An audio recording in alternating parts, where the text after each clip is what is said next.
रसूल बख्श पलीजो पाकिस्तान की सियासी और समाजी तारीख का एक नाकाबिल फरामोश नाम, एक बेमिसाल सियासतदान, इंसानी हुकूक के अलमबरदार और सिंध की सकाफत और ज़बान के आशिक।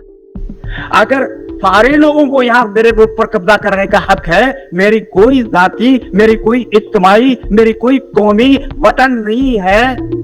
पाकिस्तान बनने के 14 अगस्त को मैं बेवतन बन गया, मेरा माल माल गनीमत बन गया। जो भी जहाँ चाहे जिस जनरल की मर्जी हो मेरे मुल्क पर, मेरे दरिया पर, मेरी आबादी पर, मेरे बच्चों के रिस्क पर कब्जा करके पास से सखावत कर दे, तो क्या इसलिए मैंने पाकिस्तान बनाया था? रसूल बख्श पलीजो 1930 में सिंध के इलाके जंग शाही में पैदा हुए। बचपन ही से समाजी इंसाफ और पिसे हुए तबके के हुकूक के लिए उनका जज्बा काबिल जिक्र था।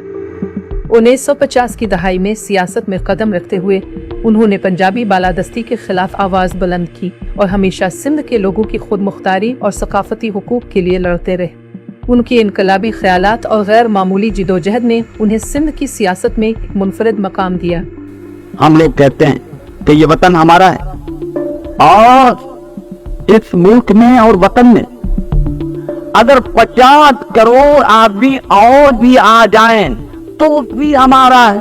अगर हम मर मर के कट कट के खत्म होकर अगर एक जिंदगी बच जाए तो भी ये वतन उसका है और हमारा है। पलीजो साहिब ने सिंधी, उर्दू और अंग्रेजी में कई किताबें और मज़ामीन तहरीर किए, जिन्होंने न सिर्फ सिंध की सकाफत और अदब को फ़रोग़ दिया बल्कि कई नस्लों को शऊर और सोचने का नया ज़ाविया फराहम किया। जिंदगी में कई मुश्किलात का सामना करने के बावजूद रसूल बख्श पलीजो का अज़्म कभी कम न हुआ। रसूल बख्श पलीजो सिंध के हुकूक के सबसे बड़े अलमबरदारों में से एक थे और उनकी जिदोजहद का एक अहम पहलू सिंध के पानी के हुकूक का तहफ़्फ़ुज़ था। उन्होंने सिंध के अवाम के लिए पानी की मुनसिफाना तकसीम और सिंध की कुदरती दौलत के तहफ़्फ़ुज़ के लिए आवाज़ बुलंद की। रसूल बख्श पलीजो ने कालाबाग डैम के मंसूबे के खिलाफ हमेशा डटकर मुखालफत की।